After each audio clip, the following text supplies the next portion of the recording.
ഞാൻ ആവശ്യപ്പെട്ടപ്പോൾ ഒരാൾക്കും കാണിച്ചു കൊടുത്തിട്ടില്ല എന്ന് പറഞ്ഞു. ഞാൻ പറഞ്ഞു വിവരാവകാശ നിയമപ്രകാരം ഞാൻ ഈ കടലാസ് ചോദിക്കാം, ഫയൽ പരിശോധിക്കാം, 1 മണിക്കൂർ നേരം ക്രിയേറ്റ് പരിശോധിക്കാനുള്ള അധികാരം എല്ലാം അവർക്കുമുണ്ട്. ആ ഫയൽ പരിശോധിക്കുമെന്ന് പറഞ്ഞപ്പോൾ പിന്നെ DSO പോയി വിവരം അറിയിക്കാമെന്ന് പറഞ്ഞു. DSOൻ്റെ അടുത്ത് പോയി വന്നപ്പോൾ ക്ലർക്കിനെ വിളിച്ചിട്ട് വിൽസന് ആ ഫയൽ നോക്കാനുള്ള സൗകര്യം ഉണ്ടാക്കി കൊടുക്കാൻ പറഞ്ഞു. സീറ്റിൽ ചെന്നപ്പോൾ ഫയൽ എടുക്കുമെന്ന് ഞാൻ പറഞ്ഞു, നിങ്ങൾ ലിസ്റ്റ് അയച്ചിട്ടുണ്ട്, അതിൻ്റെ കോപ്പി മാത്രം എനിക്ക് തരണം. ഉടനെ എൻ്റെ കോപ്പി തന്നു. അങ്ങനെ കോപ്പി ആവശ്യപ്പെട്ടത് അംഗീകരിച്ച് വരാവുന്ന ലിസ്റ്റിൽ എൻ്റെ പേരുണ്ടോ എന്നറിയാൻ വേണ്ടിയിട്ടാണ്. അതിനുശേഷം ഉണ്ട് എന്ന് ബോധ്യമായപ്പോൾ നമുക്കിവിടെ കിട്ടാവുന്ന സാഹചര്യം അനുസരിച്ച് തൃശ്ശൂർത്തെ ലിസ്റ്റ് അപ്രൂവ് ചെയ്യുന്നുണ്ട്, കുഴപ്പമില്ല എന്നൊന്ന് റിപ്പോർട്ട് അയച്ചു. റിപ്പോർട്ടെല്ലാം വാർത്തല്ലേ. അങ്ങനെയാണ് അവിടെ കൗൺസിൽ വന്നത്. ആ കൗൺസിൽ വന്നപ്പോൾ ഇപ്പോഴത്തെ പ്രത്യേകത പ്രത്യേകം എനിക്ക് തോന്നുന്നത് എന്താണെന്ന് അറിയില്ല, ഒരു പ്രത്യേക അനുകൂലമായ നടപടി എൻ്റെ നേരെയുണ്ട്. ഇപ്രാവശ്യം മീറ്റിംഗ് ഞങ്ങൾ 24-ാം തീയതി തന്നെയാണ് കൺസ്യൂമറിൻ്റെ ആഘോഷമായത്. അത് തൃശ്ശൂര് കൺസ്യൂമർ കോടതിയുടെ ജഡ്ജ് പ്രസിഡന്റാണ് നടത്തിയത്. ആ ജഡ്ജ് പോലും ആ സമയത്ത് പറഞ്ഞു വിൽസൺ മണ്ഡലോട് പേര് ആശംസ പ്രസംഗത്തിൽ ഉണ്ടാവണം എന്നുള്ളത്. അപ്പോൾ അങ്ങനെ പോലും നമ്മൾ ഈ സംഘടനയുടെ പേര് പിന്നെ അതിന് അവിടെ വന്നിട്ട് പ്രവർത്തിച്ച കാര്യങ്ങൾ അതിനറിയാം. DSOൻ്റെ അടുത്ത് പോയി ADMൻ്റെ അടുത്ത് പോയി അങ്ങനെ കൺസ്യൂമർ സംഘടനയ്ക്ക് നല്ലൊരു പേര് ഇപ്പം നിൽക്കുന്ന സമയമാണ് തൃശ്ശൂർക്കില്ല.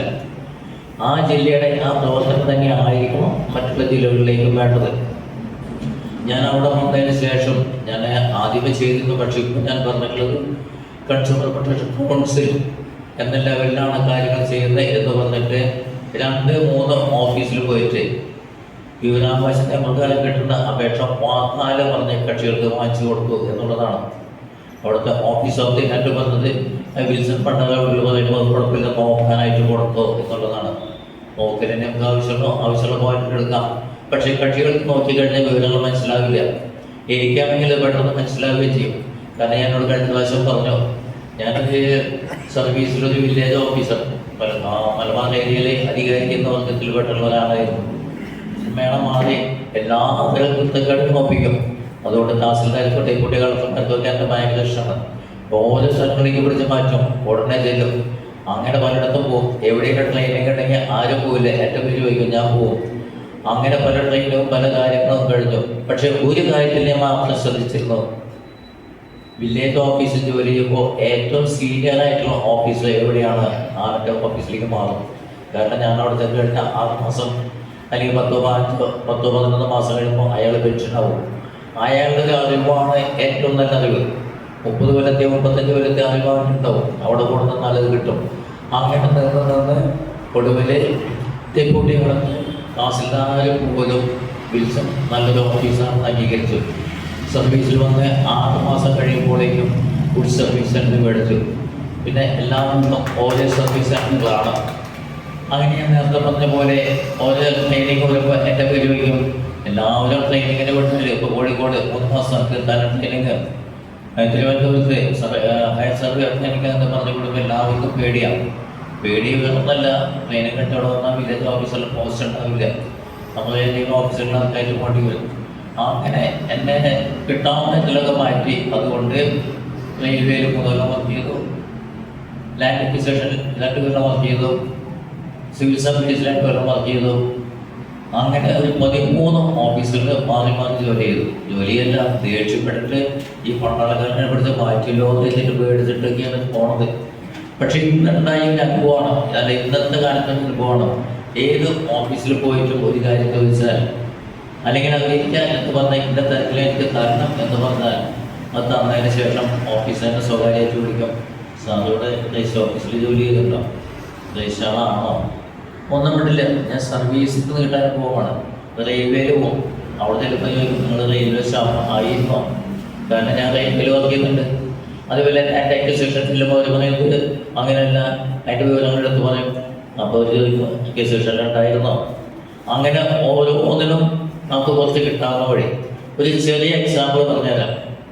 എല്ലായിടത്തും ഉണ്ട്, 5-6 പറയാനുള്ള സമയമില്ലാത്തതുകൊണ്ട് പറയണം. രജിസ്റ്റർ ഓഫീസിൽ പോയി ഒരു പ്രധാനപ്പെട്ട ആവശ്യമാണ്. പലരും ആവശ്യപ്പെട്ടിട്ട് അയാൾക്ക് നടത്തി കൊടുക്കാൻ സാധിച്ചില്ല. വേറെ ഒന്നുമില്ല, ഒരു 2 ഏക്കർ ഭൂമി അയാൾ ഒരുമിച്ച് വാങ്ങി 5 സെൻറ്റ് 10 സെൻറ്റ് ഇങ്ങനെ തിരിച്ചു കൊടുക്കും. അതിലൊരു കുടിയെടുക്കുന്നുണ്ട്. അവൻ ഉടമസ്ഥൻ്റെ ദേഷ്യത്തിന് ആളുകൾ അങ്ങേയറ്റത്തോടെ ഇരുത്തി, എന്നിട്ട് അവർ നടക്കാനായിട്ട് 4 അടി വീതിയിൽ വഴി കൊടുത്തു. ഒരുമിച്ച് ഭൂമി വാങ്ങിയിരുന്ന ആളെ വഴി എടുത്ത് അതിന് വഴി ചേർത്ത് പോയി 10 സെൻറ്റ് ഭൂമി ഇത് കൂടെ കൊടുക്കാനുണ്ട്. അത് രജിസ്റ്റർ ചെയ്ത് കൊടുക്കും. വഴിയടുത്ത് രജിസ്റ്റർ ചെയ്ത് കൊടുക്കുന്ന കംപ്ലൈൻറ്റ് വന്നപ്പോൾ പോയതാണ്. രജിസ്റ്റർ ഓഫീസിൽ പറ്റി പറഞ്ഞു, ഈ ഭൂമി രജിസ്റ്റർ ചെയ്ത് കൊടുക്കാൻ പാടില്ല, അങ്ങനെ ഞങ്ങളുടെ വഴി കൂടി പെട്ടതാണെന്ന് പറഞ്ഞു. നല്ല മിടുക്കതിയായ ഒരു രജിസ്റ്ററായിരുന്നു. പുള്ളിക്കാരത്തിൻ്റെ മറ്റുള്ളവർക്ക് നല്ല അറിവാണ്. ചാടി എഴുന്നേറ്റിട്ട് എന്ന് പറഞ്ഞു, ഒരു ഭൂമി രജിസ്റ്റർ ചെയ്ത് കൊടുക്കരുതെന്ന് പറയാനാണോ താനോട് വന്നേന്ന് ചോദിച്ചു. ഞാൻ പറഞ്ഞു അതെ. തൃശ്ശൂർ പൂലപ്പറമ്പ് ഒരാൾ വിൽക്കാൻ ഒരാൾ മേടിക്കാൻ വരികയാണെങ്കിൽ ഞാൻ രജിസ്റ്റർ ചെയ്ത് കൊടുക്കും. ഇതെങ്ങനെയാണെന്ന് ചോദിച്ചു. ഇതും അതേപോലെ തന്നെയാണ്, കുഴപ്പമില്ല. രജിസ്റ്റർ ചെയ്ത് കൊടുത്തു കഴിഞ്ഞാൽ പിറ്റേ ദിവസം ഞാൻ വിവരാവകാശ കമ്പനിയുടെ അപേക്ഷ തരും. ആരൊക്കെ വന്ന് വിറ്റ സാധനമാണ്, ഏതാണ് രജിസ്റ്ററുകൾ, സകല രേഖകളും എനിക്ക് പുറത്തി തരണം. ഞങ്ങളെ മനുഷ്യാവകാശ കമ്മീഷൻ ചേർത്ത് നിർത്തിക്കൊണ്ട് രജിസ്ട്രേഷൻ സ്ഥാനങ്ങൾ പഠിപ്പിച്ച് ഞാൻ വന്നിട്ട് പോകും. പക്ഷേ ഞാൻ ചെറുപ്പത്തിൽ ആദ്യമേ പറയുന്നതിൻ്റെ പേര്, അഡ്രസ്, ഫോൺ നമ്പർ പറഞ്ഞിട്ട് സംസാരിക്കാറുണ്ട്. ഇത് കേട്ടോടുകൂടി അപ്സെറ്റായി. അതുകൊണ്ട് ഞാൻ മൊത്തം പോലെ ചെയ്തു. ബസ്സിൻ്റെ അവിടെ എത്താറായിട്ടടുത്ത് പീവനോടി വന്നിട്ട് പറഞ്ഞു, സാറിൻ്റെ പേര് പറഞ്ഞില്ലല്ലോ. പിന്നെ പേര് പറഞ്ഞിട്ട് രജിസ്റ്റർ കാണാൻ തോന്നിട്ടെന്ന് പറഞ്ഞു. പക്ഷെ കമ്മീഷനിൽ വരുമ്പോൾ കാണാൻ തോന്നുന്നു. അങ്ങനെ ആ രജിസ്ട്രേഷൻ വരുന്നവരോട് പറഞ്ഞു ആ രജിസ്ട്രേഷൻ മുടക്കി. എന്നെ വിളിച്ചു, എന്നെ മുടക്കിയിട്ടെന്ന് പറഞ്ഞിട്ട് ഞാൻ പറഞ്ഞു എനിക്ക് ഓർമ്മയില്ല എന്ന് പറഞ്ഞു.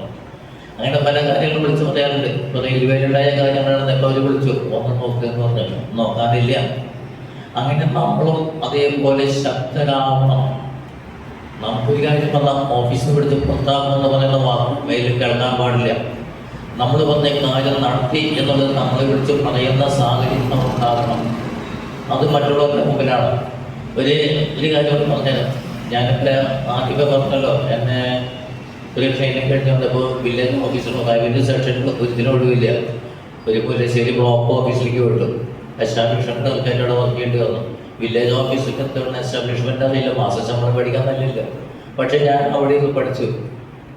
എനിക്ക് തോന്നുന്നത് 96 97 ശമ്പള പരിഷ്കരണം വന്നിട്ട് അതിൻ്റെ ഞങ്ങളുടെ 36 തന്നെ അരിയർ ബില്ലും പുതിയ ശമ്പള പരിഷ്കരണം ഒക്കെ നടത്തിയിട്ട് തൃശ്ശൂർ ജില്ലയിലെ ഏറ്റവും ആദ്യം ശമ്പള പരിഷ്കരണം പ്രകാരം ശമ്പളം എടുത്തിട്ടുള്ള ഒരു വ്യക്തി മുല്ലശ്ശേരി വില്ലേജ് ഓഫീസർ ആണ് എന്നുള്ള മുല്ലശ്ശേരി ബ്ലോക്ക് ഓഫീസാണെന്നുള്ള ഒരു പ്രശംസ ഉണ്ടായി.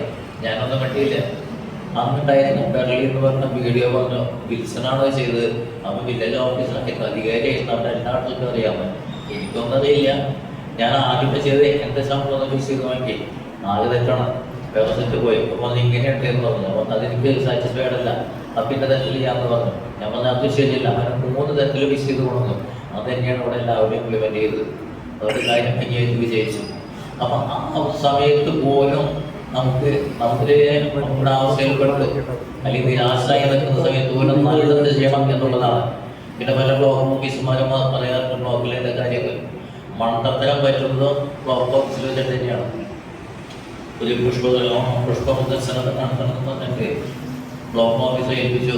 ഓഫീസിൽ വല്ലപ്പോഴും വീട്ടിലേക്ക് പോണ ആൾ പലപ്പോഴും വരുന്ന ആള് അത് എന്നെ ഏൽപ്പിച്ചു. നോക്കിയപ്പോൾ തെങ്ങും തയ്യ് കവുങ്ങും തയ്യ് ദോഷം തയ്യൽ ഇതൊന്നും കൊടുക്കാനുള്ള പരിപാടി ഏറ്റെടുത്തു. എല്ലാ ഐറ്റം വേണം. തെങ്ങും തയ്യും കവുങ്ങും തയ്യും എവിടെ പോയാലും കിട്ടാനില്ല. അപ്പോൾ ഞങ്ങളോട് പറഞ്ഞപ്പോൾ ഞങ്ങളുടെ പറമ്പിൽ കുറച്ച് തൈ നിന്നിട്ട് ഞാനത് നോക്കിയപ്പോൾ വെറുതെ വീട് മുളച്ചിട്ടുള്ളതാണ്. എന്നാലും പേരിൽ കാണിക്കാൻ വേണ്ടിയിട്ട് കൊണ്ടുവന്നിരുത്തിയതാണ്. ഒരു 15 തയ്യേ വീട്ടിലുള്ളൂ. അത് കൊണ്ടുവന്ന് ഞാൻ വിൽക്കണ്ട, വിശകുണ്ടാവും, അതിൻ്റെ പിന്നിൽ കൊണ്ടുവന്ന് വയ്ക്കാമെന്ന് പറഞ്ഞു. വൈകുന്നേരം 5 മണിക്ക് ഓഫീസ് കൂട്ടിയപ്പോൾ ഒരു സെറ്റ് ആൾക്കാർ വന്ന് വളഞ്ഞു. ഏറ്റവും നല്ല തെങ്ങും തയ്യൽ ഞാൻ വീട്ടിലേക്ക് കൊണ്ടുപോയി വേണ്ടി വെച്ചിരിക്കുകയാണ്. അതോട് മുഴുവൻ വിറ്റിട്ടേ കൊണ്ട് പോകാൻ പാടില്ലെന്ന് പറഞ്ഞു. ഞാൻ പറഞ്ഞു അങ്ങനെയല്ല, ഒരക്ഷരം ഇട്ടണ്ട. ഇവർ 15 പോയിട്ട് 15 എടുത്തു. ഞാൻ വീണോട് വന്ന് ബില്ല് എഴുതി കൊടുത്തോളാന്ന് പറഞ്ഞു. അപ്പോൾ നമുക്ക് പറ്റുന്ന പശുക്കൾ നല്ലതും ഉണ്ടാവും, പൊട്ടിയുണ്ടാവും. പക്ഷെ നമ്മൾ ശക്തനാവുക, ഈ സംഘടന തന്നെ ശക്തനാവാൻ നിൽക്കുക. നമുക്കറിയാം വീട്ടിൽ അവാർഡ് ഞാൻ പ്രത്യേകം പ്രശംസിക്കുകയാണ്.